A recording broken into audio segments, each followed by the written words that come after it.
Order block or fair value gap, which provides the optimal entry for smart money traders. The right choice often comes down to the asset in focus and what aligns best with your trading style. Today, however, we'll provide key insights into both entry methods that could significantly benefit you. In this video, we'll begin by breaking down the ideas behind fair value gaps and order blocks thoroughly. We'll go over the guidelines for spotting reliable, high-probability order blocks and fair value gaps. Explore the strategies involved in trading with order blocks and fair value gaps. Lastly, we'll disclose our selected approach and the reasoning psychology supporting it. If that catches your interest, make sure to tap the like button and subscribe if you're visiting the channel for the first time. We'll see you right after the intro and disclaimer.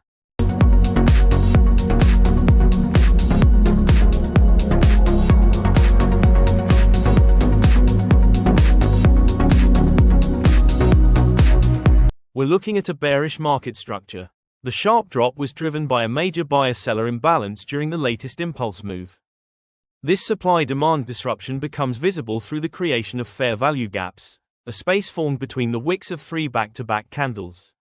At this point, the price is inefficient on the sell side, increasing the probability of it revisiting the gap zone to restore market balance. Fair value gap zones may vary in size and quantity during a single price swing. Every gap requires a tailored method when attempting to enter the market using a defined strategy. As an example, we might spot a minor fair value gap close to a swing low. Entering at this FVG level and positioning the stop just beneath the swing low provides a favorable risk-reward setup, with the target aimed at the candle closes. This structure forms a strong trading scenario. The stop is securely located below the swing low, while the target is the recent high, which remains a realistic objective even if the market begins to pull back. In another scenario, we encounter a significantly wider fair value gap zone. Entering at the beginning of this zone increases the chance of getting stopped out.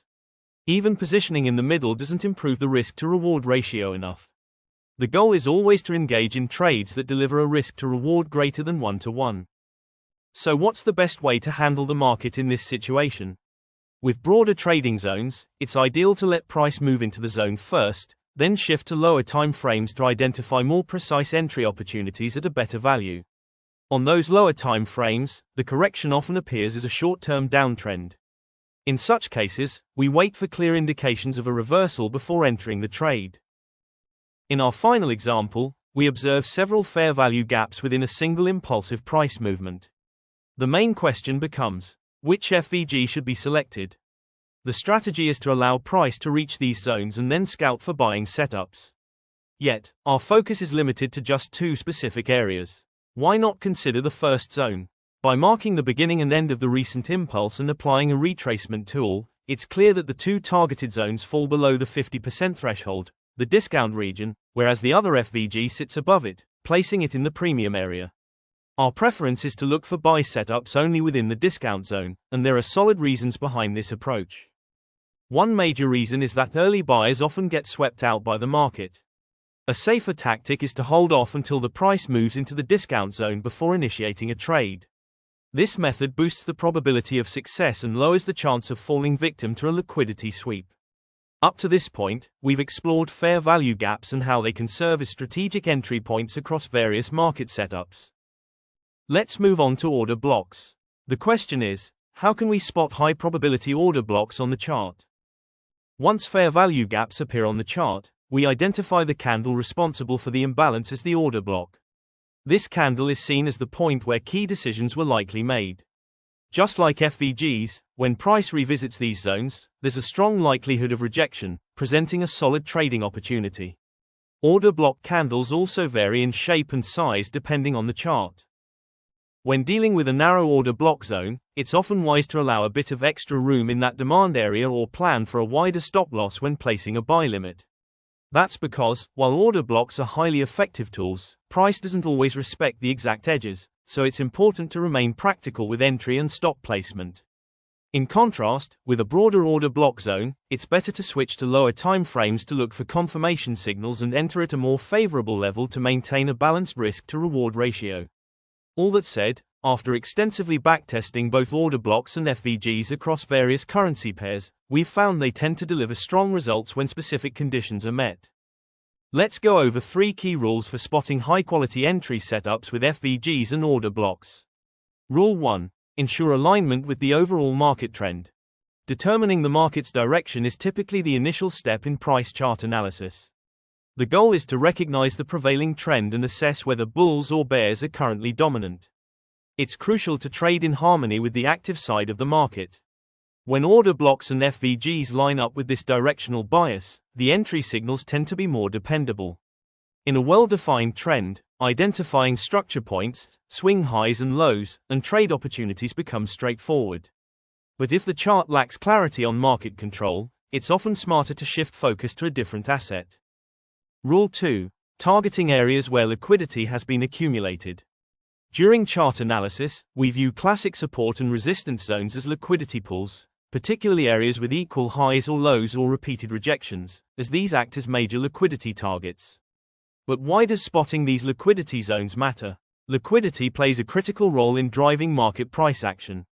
It's essential to grasp that price often gravitates towards zones rich in liquidity. On the flip side, once liquidity has been absorbed, the market usually shifts away from those levels.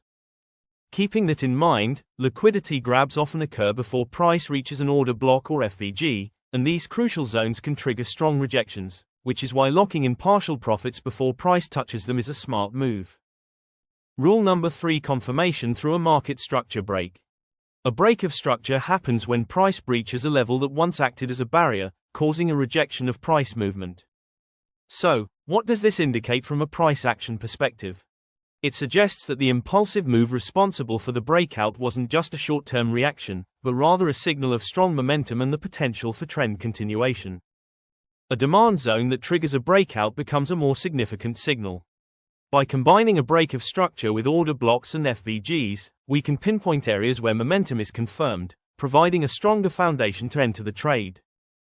Now we arrive at the final and most crucial segment of this video: order blocks versus fair value gaps. Which one do we personally prefer? To answer that, it's essential to understand that both entry methods can be effective. The better choice depends on factors like the asset you're trading, your preferred entry timeframe, your trading approach, and ultimately what aligns best with your strategy. Order blocks might offer more precision for certain pairs, while FVGs may yield better results for others. That's why it's important to backtest each setup on your selected asset to evaluate performance and build confidence in your trades. As for our preference, we personally favor entering at order blocks over fair value gaps for several key reasons. Let's walk through a real chart example. We're looking at the EUR/USD pair on the 1-hour timeframe. The most recent impulsive leg broke below a key level, signaling strong bearish sentiment and increasing the probability of continued downside. This movement resulted in 2 fair value gaps, and we've highlighted the candle that initiated these imbalances as our order block zone. Each of these regions can serve as potential supply areas where we might look to enter short positions. Given the intensity of this drop, entering a sell trade immediately is not ideal. A smarter approach is to wait for a retracement and seek entries at more favorable levels, keeping a solid risk-to-reward ratio in mind. The key takeaway here is that regardless of where we choose to enter, our stop loss should be placed above the order block candle to protect against price volatility. For the first take-profit level, we can target the close of the imbalance candles, since, even in the event of a reversal, we anticipate price will revisit that level. Now, if we apply a Fibonacci retracement on the recent downward leg, we'll see that only one of the fair value gaps falls within the premium zone. As we've discussed, our interest lies in selling from premium, not discount levels. Therefore, we can confidently disregard the lower fair value gap from our trade setup. Now, if we were to set a sell limit at the fair value gap zone, there's a higher chance the price would trigger our trade. However, the challenge is that in order to protect our position, we'd need to place the stop loss above the candle that created the gap, resulting in an unreasonably large stop. Even placing the entry at the midpoint of the FVG doesn't help much, as the stop would still be wide, ultimately hurting our risk-to-reward ratio. If we attempt to use a tighter stop loss, it would fall within the supply zone itself, an area that carries significantly higher risk. Even if we zoom into lower time frames to seek confirmation before entering at the FVG, the odds remain unfavorable. There's still a strong likelihood of getting caught in a liquidity grab, making the setup riskier than it appears. With that in mind, a more conservative and calculated approach is to place our entry at the beginning of the order block zone. We position our stop loss just above the candle that initiated the impulse move and set our target at the close of the most recent market structure. While order block entries offer strong confirmation and a solid risk-to-reward ratio, the downside is that they might cause us to miss trades that react earlier, often at the fair value gap. Still, we favor this method for its reliability, choosing precision over chasing every setup. The key takeaway here is that mastering the discipline to wait for high-quality trade setups, while filtering out the low-probability ones, is an essential skill that separates consistent traders from the rest. With that in mind, patience isn't just a virtue, it's a strategy. Here's a list of the pros and cons of entering at order blocks versus FVGs. Now let's look at the New Zealand dollar on the 15-minute chart. In the context of a strong downtrend, the latest impulsive move has left behind a fair value gap. We identify the candle responsible for this imbalance as our order block, anticipating a potential bearish rejection if price pulls back into this area. Since we're working with a wide trading zone, there are two viable strategies: zoom into lower time frames to refine our entry at a better price, or keep it simple and place our entry at the close of the impulsive candles. For this example, we'll go with the second option. Given the clear bearish momentum, there's a higher probability that price will tap into the fair value gap and continue downward. In strong trends, pullbacks are typically shallow, but as momentum fades, deeper corrections become more likely. Let's see how this trade would have played out. If we had taken the entry directly at the fair value gap, there's a high chance we would have been stopped out due to price volatility. But by waiting for the price to reach the order block, we were able to position our stop loss more safely, just above the candle that initiated the move, giving the setup more room to breathe and ultimately protecting the trade. Moving on, the latest impulse created another fair value gap and order block. Applying the same strategy, we placed another entry. While the price initially reacted slightly to the order block zone, the strong bullish momentum eventually pushed through the supply zones. So, whether we entered at the FVG or the order block, this trade didn't play out in our favor, it was a loss. Still, if you're well versed in smart money concepts, you'll likely spot another setup forming on this chart. We're identifying this swing point as the start and this one as the end of the latest move, followed by a weak breakout.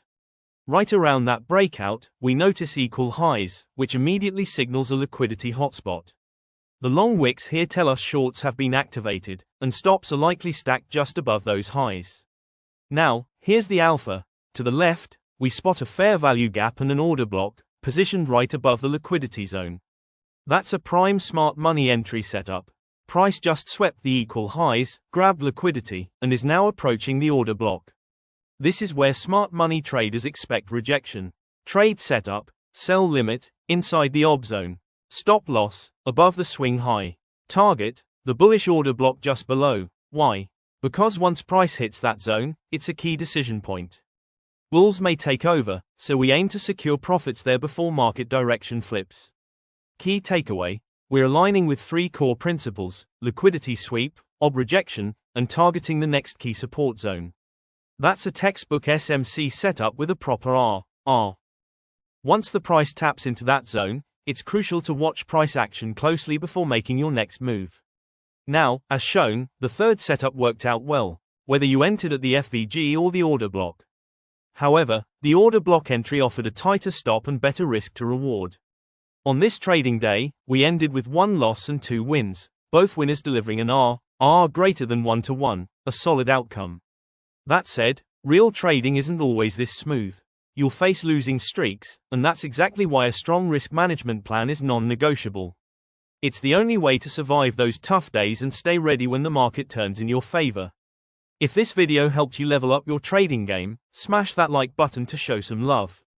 And if you're new here, hit subscribe. We dive deep into advanced trading strategies every week. Catch you in the next episode. Hand waving.